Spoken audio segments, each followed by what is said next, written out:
Eu sou Mário Persona e essas são as respostas que eu dei aos que me perguntaram sobre a Bíblia. Você escreveu perguntando se deve sair da igreja. Considerando que ninguém é capaz de sair da igreja, que é o corpo de Cristo, a sua pergunta tem a ver com sair da denominação da qual você se fez membro. Segundo você relatou, o pastor da igreja onde você se congrega caiu em adultério. E aí ele foi morar com a outra mulher. Depois ele se arrependeu, voltou para a esposa, foi colocado em disciplina de 3 anos pela convenção da igreja. Mas não aceitando tal disciplina, por conta própria, o dito pastor transformou a sua disciplina em 3 meses. De 3 anos para 3 meses, causando indignação entre muitos membros da igreja que acabaram abandonando a denominação. A sua dúvida é se você deve permanecer lá com os poucos que ficaram. Imagine que você viesse me perguntar sobre a cor que deve pintar sua nova casa, os móveis que deve comprar, os quadros que deve colocar nas paredes, etc. E aí você recebe uma notificação da prefeitura informando que construiu a sua casa no terreno errado. Faria sentido você continuar perguntando sobre a decoração? Que quadro comprar? Que sofá escolher? Não.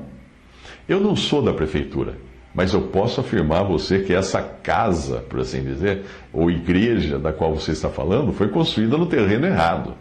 Não existe qualquer fundamento bíblico para uma congregação ter um pastor à frente como se fosse líder ou dono do pedaço. Na palavra de Deus, você encontra os presbíteros ou anciãos que zelavam pela assembleia numa cidade ou localidade, mas eram anciãos de todos os cristãos daquela localidade, não de um grupo ou denominação. Estes que ocupavam o ofício de ancião não necessariamente ensinavam, não eram necessariamente pregadores, também não necessariamente apacentavam ou pregavam, pois isso devia ser feito pelos dons, que é outra coisa. O ancião ou presbítero era um ofício, os dons são outros. Aqueles que tinham o dom, ou de pastor, ou de mestre, ou de evangelista, eram usados para isso.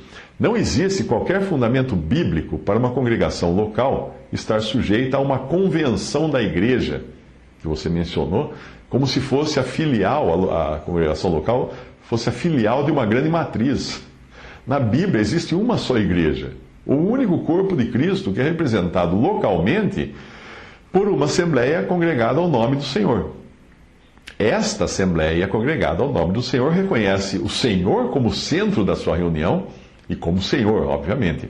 As suas ações são fundamentadas pela autoridade que Ele, Cristo, concedeu à assembleia de tomar decisões. Tomar decisões é ligar e desligar. São tomadas de decisões. Essas decisões são nas coisas relativas a esta vida e a este mundo, mas decisões essas que são honradas pelo Senhor no céu. Uma assembleia assim revestida de autoridade do Senhor toma as decisões sem precisar de uma convenção.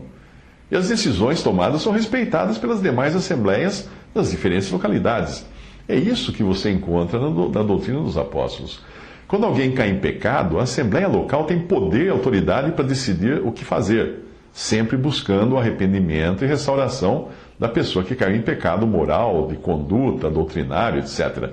Essa pessoa é excomungada, ou seja, ela é colocada fora da comunhão com os irmãos e da mesa do Senhor, mas não da igreja, não do corpo de Cristo, que é o lugar ao qual pertence todo salvo por Cristo, e é uma posição irreversível. Ninguém tira ninguém do corpo de Cristo. Não existe uma tabela do tipo adultério 3 anos de disciplina, roubo 4 anos, mentira 6 meses e coisas do tipo, como deve existir nessa organização que você mencionou. A suspensão da disciplina depende do arrependimento do infrator e da direção do Espírito Santo, e não de uma regra ou de um estatuto. Como você pode ver, não há nem o que dizer, porque a casa toda foi construída em terreno errado.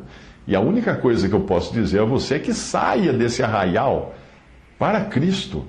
Ninguém deveria se filiar a uma denominação. Já começa por aí, porque não existe base bíblica para você se filiar a uma denominação. Siga o conselho de 2 Timóteo, capítulo 2, versículos 19 a 22. Todavia o fundamento de Deus fica firme, tendo este selo: o Senhor conhece os que são seus, e qualquer que profere o nome de Cristo aparte-se da iniquidade. Ora, numa grande casa, não somente há vasos de ouro e de prata, mas também de pau e de barro, uns para honra, outros, porém, para desonra. De sorte que, se alguém se purificar destas coisas, será vaso para honra, santificado e idôneo para uso do Senhor e preparado para toda boa obra. Foge também das paixões da mocidade e segue a justiça, a fé, o amor e a paz com os que, com um coração puro, invocam o Senhor. Não se preocupe com aqueles que você deixará para trás, porque o Senhor conhece os que são seus. A sua responsabilidade pessoal é apartar-se da iniquidade, que no seu caso, no caso que você citou, é patente, é evidente. Até um incrédulo enxerga isso, que é iniquidade isso. E apartar-se das pessoas associadas a essa iniquidade. Mas não apartar-se para ficar só, e sim para estar congregado para Cristo, ao nome dele somente. Hebreus 13:13 diz: saiamos, pois, a ele, a Jesus, fora do arraial, levando o seu vitupério.